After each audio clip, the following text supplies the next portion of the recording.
Alright, so this podcast is on Go for planar mapping.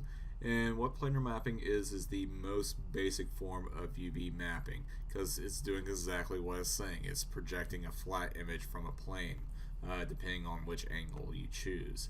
So, to get to planar mapping, all you need to do is go up to UV, and down here, there's planar mapping. Now, let's go ahead and hit the option box and go through the different options. So first thing that you're going to see is fit projection to, and we have two options, best plane or bounding box. Best plane, what it does is actually Maya will try to figure out the best angle for you.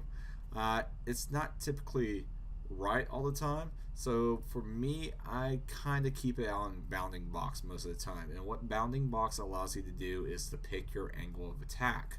So we have X, Y, and Z, and it does exactly what it says. It's going to project either from the X axis, the Y axis, or the Z axis, and that's really going to be up on your depending on your object which axis you choose. So let's say I want to get the end caps on this cylinder right here. So let's go right here. Let me just go ahead and select just those. If I wanted to get those, I would obviously change it to Y.